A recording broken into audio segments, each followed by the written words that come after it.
laugh at me, Hello, Jared. everyone, and welcome again to another episode of Liberal White Dudes. I am again Andrew, I am again Jared. As always, I'm AJ. and welcome to Liberal White Dudes.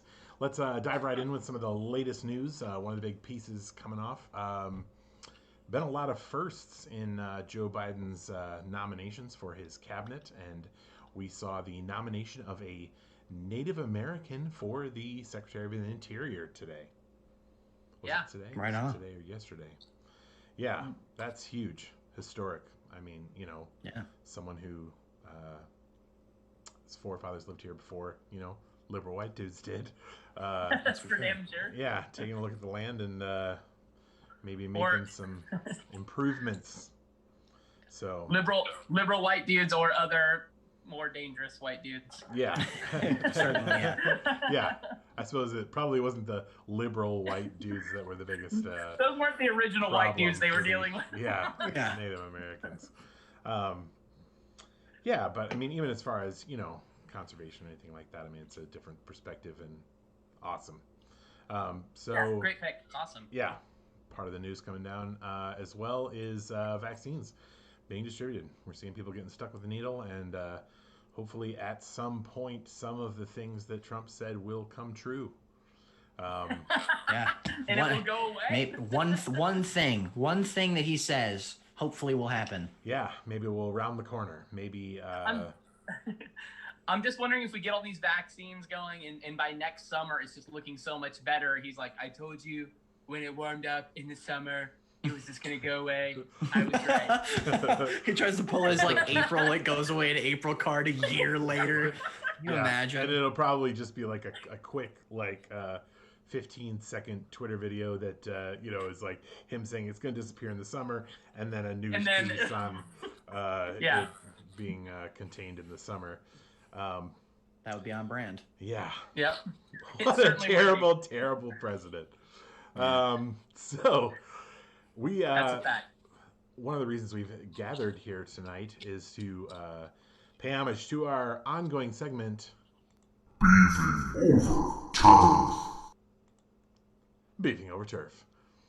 Tonight's gentleman is Ben Shapiro.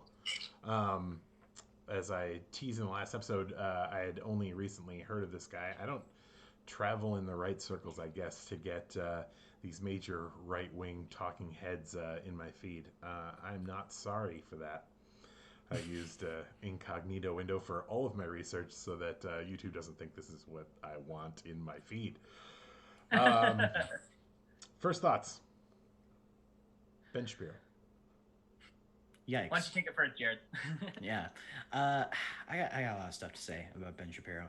I guess really what it is that he does this whole thing where he talks quickly and he gets out a lot of points fast.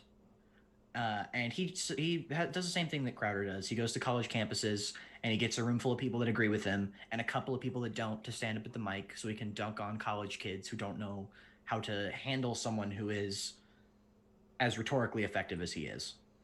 Right? He has skills in a sort of in the debate arena. He can shoot someone down if they don't know what they're talking about, mostly, or if they only know what they're talking about to a certain degree, right? You have to know the counter arguments really well, I think, in order to effectively counter Ben Shapiro's form of talking and his way of sort of getting his point across. Yeah, I didn't hear any original thought in the amount of time that I spent listening to him. It was all things that I've heard before, just your regular talking points for anti-abortion, for transgender. I think one of the things that's extremely effective, especially with that audience, is feigning ignorance, and he does a lot of that. Like, what are they talking about? This doesn't even make sense. You know what I mean? And you can just picture the people sitting at home going, he's right, that doesn't make sense, Bob. Yeah, the thing too is that he does the whole it's facts and logic, and the left can't do facts and logic because it's facts and logic, and then he's like, what even is this? you can't be both. You can't be both. You have to pick. You have to either be the smart guy who knows all this stuff, or you have to be the ignorant dumb guy who doesn't know all this stuff. you know, you got to admit that you don't know things without like non-rhetorically, because it's obviously a rhetorical device as well in and of itself. The whole what even are they talking about? You know, like it's. I saw a Dr. Drew segment where he intentionally misgenders a trans person, and she takes him by the neck and like basically tells him that, you know, do that again and I'll put you in the ground. And I was just like, Yeah. more of that. Yeah. Yeah. It's like what you're saying is fighting words, and he's a little wiry guy, and he's saying fighting words right to people's face. He's intentionally misunderstanding, you know, and intentionally misgendering because of his own belief.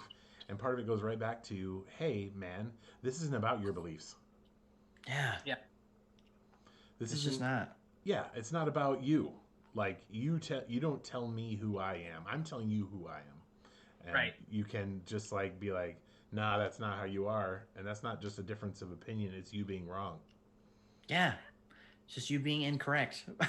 Yeah. That's one of the things he did. He did a segment after Elliot Page, you know, coming out, and Shapiro constantly misgendered him, like intentionally throughout the video, on purpose. To be. And there were times he went on the Joe Rogan podcast one time, on Joe Rogan's thing, and another gem. Yeah, another. Sorry. And, hey, this isn't Beefing Over Turf, Joe Rogan. Beefing Over Turf. Yeah, this is Beefing Over Turf, Ben Shapiro. And he corrected himself the wrong way.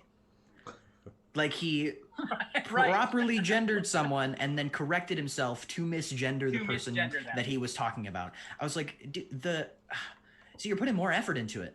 Yeah. Your brain already knows. You already know that you can just do it without thinking about it, but you have to think about it and change it because you've got some, you know, prejudices. It's like all those right-wing media members and the one or two Republican Senate Republicans that may have accidentally referred to Joe Biden as president-elect a little too soon. I saw a couple of videos where they're like basically running a buzzer to where you can see where they would have said president-elect, and they just kind of like stop and freeze up. It's like their robotic programming is like, if Joe Biden starts seizing out. Yeah. Well, with the couple that did say it, I think there was one, and forgive me, I can't remember the name, but someone referred to Joe Biden as president-elect, and then later their spokesperson came out and said they misspoke. They didn't mean to say that. And it's like, well, it's true. But it's true. They absolutely did not mean to admit reality. That was an accident. Yeah. Sorry, all of you who are still trying to not do that. Spokesperson came out and was just like, we regret that congressman said the sky's blue. They misspoke when they said that. They meant to say it was bright red. So I think one of the things about Ben Shapiro and the whole, you know, white dude thing, you know, he's out there giving, you know, white dudes a bad name, is that, yeah, I mean, he's intentionally using his experience to misunderstand and drive down the experience of other people. It makes no sense. We can come from a state of, I didn't have your experience, tell me more about it, I'll learn about it, and then I'll, you know, respect your views, assuming they're not infringing on anybody else's rights. That seems so easy, especially as a white dude. Yeah. Now, Agreed. Absolutely. I have mad beef with Ben Shapiro for a lot of things. I will say this. I think that one of the things that Jared kind of touched on at the beginning is, I'll say he has some talents in some areas, I think, which is why he is so popular. You know, he tends to try and sometimes, well, don't get me wrong, I think he's absolutely a radical conservative, and that's putting it mildly. Yeah. Like but he's done a couple things that I think have tried to either, I don't know, help him at least feel like maybe he's more centrist, or like you said, he likes to kind of stand on this platform of, well, this is just facts and reality, like, and that's what it is. But it's not. It's really just his own values. It's his own views. But you know, there's things he has said that I've agreed with. For example, he did tweet on election night that no, Trump has not already won the election. It's deeply irresponsible for him to say this. That's true. Yeah, it was. You know, he's also come out and said that he's a critic of the alt-right movement, that he thinks it's a garbage movement composed of garbage ideas. Well, he's a Jew, so he gets a lot of their hate. He gets a considerable amount of their hate for the wrong reasons. Exactly. So he Yeah. hits on this He gets very our hate for the strange. right reasons. Right. He hits on this very strange cross section of conservatives because, you know, he is pretty anti alt right for obvious reasons. And so, you know, but at the same time, his conservative views, and like I said, my mad beef with him, a lot of it stems from his stance on abortion, gun ownership. But most of all, I would say, I think, or at least my biggest bugaboo with that guy is by far his LGBT comments and just his consistent claim that transgender people suffer from mental illness, you know, and just wanting to walk back any, you know, same-sex marriage, you know, You can tell. policy. You can tell from any conversation that he engages in that he's not an idiot. The Right. guy's not Yeah, stupid. They are by far the most dangerous people. Are people who are, you know, building a foundation of what sounds like common sense or reason in a reasoned argument, but it's just categorically wrong. Yeah. The whole agenda that he's pushing is basically intentional ignorance, and then valuing your ignorance to other people's experience by just stating it more quickly and more authoritatively. Yeah, I hate that so much about. That's one of the things that he does in his videos with the, you know, the people that are like, oh, Ben Shapiro wrecked college student and whatever air horns. They and title theirs Oh, way it's a solid liberal. Hey, both Crowder and Shapiro title their videos way better than we do. So yeah. you know, That's a good point. It's hard to find fault. Nobody's gonna click on you know, Ben Shapiro goes to college. If it just sounded like a children's book, you know, like that's a good Dr. point. Yeah. Seuss or something. But still, like those videos are him just. It's like he intentionally misunderstands what the college student is saying and then runs 12 points back at them and also strawmans the position that they had, so they have no chance of defending themselves from any of those points or their own stance because he's made their stance not what their stance is. Yeah. Well, So it's like we spoke about that a little with Steven Crowder does a similar thing. Yep. Yeah, you go in with a loaded gun and you've already kind of pre-set up the conversation for you to, or debate or argument, whatever it is. It's already rigged for you to win essentially because you've already done your research and you're basically ambushing people with to get their opinions. Then so you can crap all over them because you've got a little more info in the chamber. I think in that way too. I think it's worse. I think Ben Shapiro's worse in that way because Crowder, when he does his change my mind segments, he's surrounded by other college students. So there isn't but when Ben Shapiro does his stuff, it's like he has scheduled auditorium events where everyone that goes to that is a Ben Shapiro supporter, right? So you have these college students standing in front of someone who is rhetorically effective and, you know, is whatever, in a room full of people that disagree with you, right? And there's a lot of pressure that comes with that, especially as a college student when you're not informed on everything, and you can't be. Even if you're like really well studied, there's still stuff that he'll be able to poke holes in because he's rhetorically effective. That's his thing. Well, he's done the abortion argument hundreds of times. You know, if you sit around and do it enough times, you know, there are enough talking points and enough throwbacks that it's very hard to assail someone who's like, well, what if you're in a coma? Can I stab you? You know, and it's like, it's those kinds of straw mans where it's like, it's quick, it's hard, the answer is obvious. No, right? And now you've lost. And the people that think you're smart and think that you're right just go, oh, like a bunch of apes. Like that's not that's not the point of having a political discourse. Yeah, having he has his hype men all over that auditorium. Oh, yeah, exactly. We need a couple of those. I've decided. We can look into that. Yeah, I'll pay a guy to stand behind me. Yeah. Give In me fact, a couple I of think those the every three of once us just cut some of us going, oh, and then it's a little video in the corner every once in a while. A couple of hands. Yeah. We could be our own hype men. It's I can do that. Ben Shapiro's terrible, and then in the corner, oh. Yeah, there you go. But yeah, I mean, I watched some of that, you know, the college student stuff and on the you know, abortion topic, and yeah, I mean, it's all, you know, again, he's done it hundreds of times. They've come to a gunfight with just their beliefs, which are, you know, absolutely correct, but they haven't set up to argue them. They're not professional debaters. They're not on the stage behind a podium. They're rando folks who feel differently and want to express themselves to a guy who's so emphatic and terrible, and then they find themselves in this hole, you know, pit of argument where there's like, man, I wish I'd have never stepped up, and then that's their title. College student wishes he never stepped up to the mic. No kidding. Yeah. Well, to your point, Jared, you said something a minute ago that I think definitely speaks to that. You know, when you're setting yourself up in that kind of rhetorical situation where you're speaking to your own, you know, like a Trump rally in a way, where you're just kind of preaching to your own choir. I'm on the podium, you're not. It just got me thinking, because I know Rachel Maddow was recently on The Daily Show, and she made a quote about this, actually, just about, you know, kind of like, you know, right-wing media in general, actually. And she said she essentially believes in a fact-based world. So she says she would never tell you to shut off something and only listen to her program. But the right kind of has the opposite view. And she says, and that explains why they've locked up so much of their own market. I think it also explains why they don't speak to the whole country. They only speak to people who they've already convinced to turn off everything else, unquote. So they've already convinced everyone no one else is telling you the truth but me. So what do you do with that? Like, where do you go with that, from there, you know?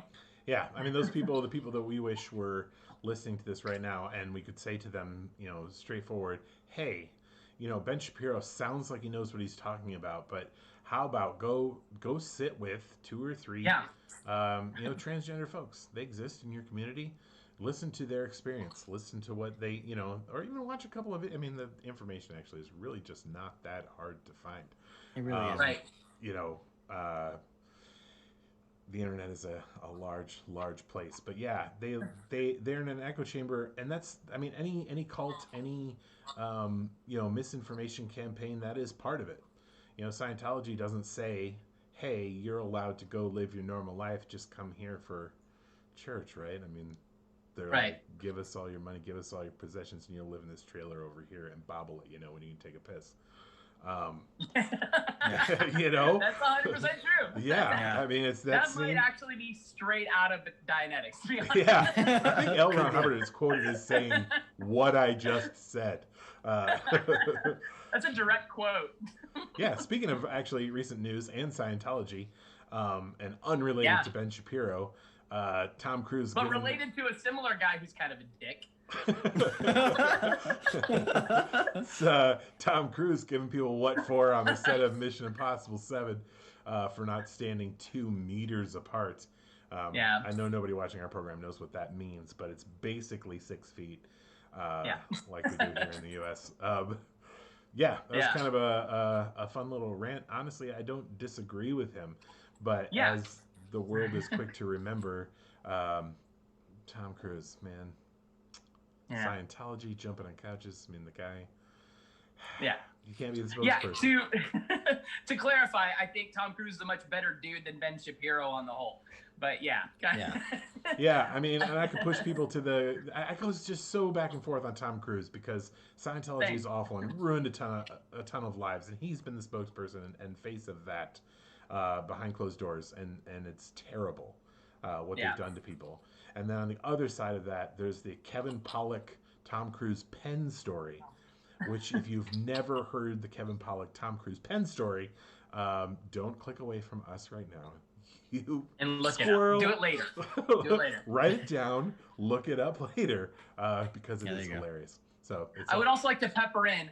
Look up what Tom Cruise does for Kirsten Dunst's family every year because they were in one movie together back in the 90s. Yeah. So there's like evidence of him being a good dude. Yeah, and not in the public eye. Not for publicity, not for anything. Right. Just because he has more money than God and can do cool stuff, he does. Like, that's awesome. But also Scientology. Right. Which we'll do an episode on someday. A bit of a damper. Yeah. We can tackle Scientology some episode.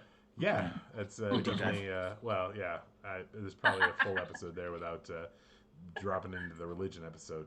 I think it's even a kind of a disservice to religions that people actually follow to drop Scientology into that episode. But yeah, that's a good point. Yeah. I agree. Has less precedent, at least. Yeah. Like, as an example, Ben Shapiro is a Jew.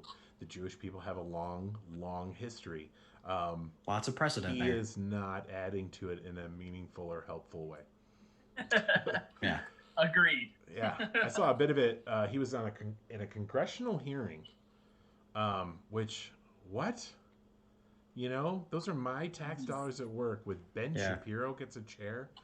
What is going on? Like, you know, what's going on? There's me feigning ignorance. Yeah, there it is. I just showed you the rhetorical device. What's Yeah. even going on? I mean, does this even make sense? Does it even make any sense? Yeah, it does. And it would take you very little effort to understand it. I think you do understand it, and you're just being a dick. Yeah. Copious amounts of the word dick in this episode. Apologies to all of our Apologies, hundreds you're right. viewers. You shouldn't be watching this anyway. Yeah. Sorry. I usually try and That's watch it on weird. this show. I apologize for dropping the hard D there.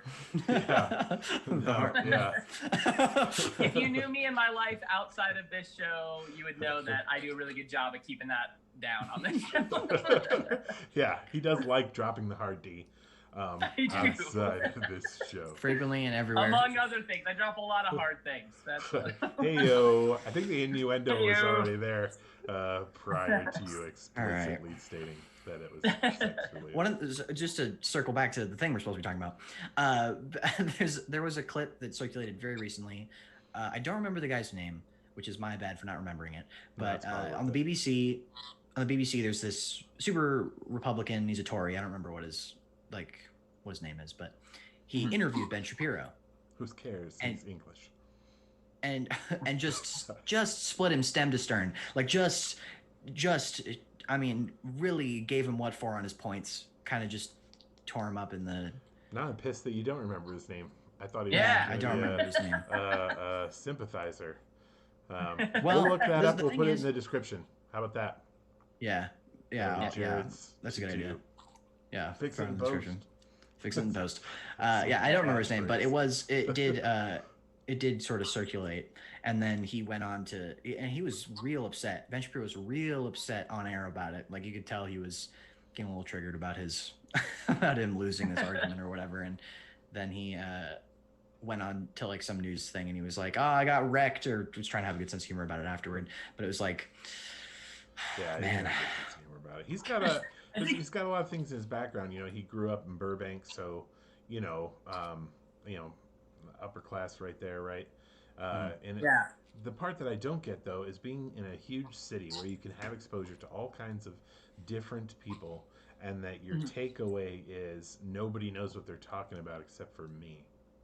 right. Yeah, he's been posting about anti-LGBT stuff forever. Like he was anti-gay marriage. He's got like there's papers of his about that. It's nuts.